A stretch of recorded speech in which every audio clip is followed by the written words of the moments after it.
اللہ اپنے نافرمان کو، اللہ کا نافرمان، اس کو دوسرا عذاب میں اللہ جو مبتلا کرتے ہیں وہ یہ ہے کہ اس میں موت سے خوف آتا ہے، کوٹ کوٹ کر اس میں موت کا خوف بھرا ہوا ہوتا ہے،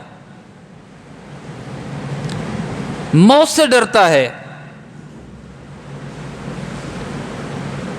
موت سے تو آپ کہیں گے کہ ہم سارے ڈرتے ہیں، کون چاہتا ہے کہ میں جا کر پلگ میں ہاتھ ڈالوں اور مجھے کرنٹ لگے مر جاؤں، ٹرک کے نیچے سر ڈالوں اور مر جاؤں؟ کوئی نہیں چاہتا نا۔ موت سے تو سارے ڈرتے ہیں۔ موت سے ڈرنے کا، سب سے زیادہ ڈرنے کا مطلب یہ ہے کہ وہ ہر ایک چیز سے ایسا خوف کھائے گا کہ شاید اس کے کھانے سے میرے اوپر موت واقع نہ ہو جائے، یہ کرنے سے موت واقع نہ ہو جائے، ایسا کرنے سے موت واقع نہ ہو جائے۔ ایک تو یہ ہے۔ دوسرا یہ ہے کہ ہر وقت موت کا خوف اس پر مسلط ہوگا، اس خوف میں مبتلا ہوگا، اور خوف میں زندگی کا مزہ روٹھ جائے گا اس سے۔ یہ اللہ کے نافرمان کے اوپر یہ عذاب ہے۔ ہر چیز سے وہ وہم کرے گا کہ اس سے موت نہ آ جائے، اس سے موت نہ آ جائے۔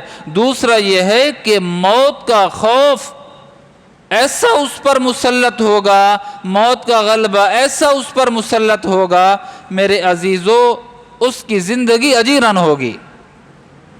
کار میں بیٹھا ہے، موت کا خوف، خوبصورت دلہن کے ساتھ، اپنی دلہن کے ساتھ بیٹھا ہے، موت کا خوف، بہترین محل میں بیٹھا ہے، موت کا خوف، بہترین منصب اور کرسی پہ بیٹھا ہے، موت کا خوف، مرغن غذائیں اس کے سامنے رکھی اور پڑی ہوئی ہیں، موت کا خوف۔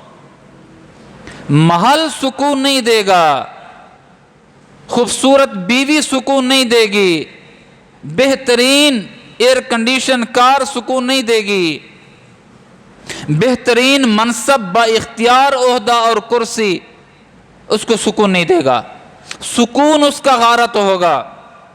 یہ اللہ رب العزت کے نافرمان کی سزا ہے کہ موت کا خوف اللہ اس پر مسلط کر دیں گے، ورنہ ایمان والے کے لیے تو موت تحفہ ہے۔ تحفۃ المؤمن الموت، اللہ کے محبوب صلی اللہ علیہ وسلم نے فرمایا، مومن تو متلاشی ہوتا ہے کہ کب موت آئے، اللہ سے ملاقات ہو۔ صحابی رسول رونے لگے، معروف صحابی رسول ہیں، رونے لگے۔ بیوی نے کہا موت کے ڈر سے رو رہے ہو؟ کہا نہیں، موت کے ڈر سے نہیں رو رہا۔ پھر رونے کی کیا وجہ ہے؟ کہا کہ شوق کی وجہ سے کبھی کبھی رونا آ جاتا ہے، مجھے شوق کا رونا ہے۔ کہا کیا شوق، کس چیز کا شوق اور کیسا رونا؟ کہا ابھی موت آئے گی، ابھی فرشتے آئیں گے، بس روح قفس عنصری سے پرواز جو ہی کرے گی، اللہ سے بھی میری ملاقات ہو جائے گی، اللہ کے محبوب سے بھی میری ملاقات ہو جائے گی، اور محبوب کے ساتھ جو صحابہ تھے میری اپنے دوستوں کے ساتھ بھی ملاقات ہو جائے گی۔ اس شوق کی وجہ سے رونا آ گیا ہے مجھے۔ یہ پل ہے، اس پل کو عبور کریں گے، موت والے پل کو، تب اللہ کا دیدار ہوگا۔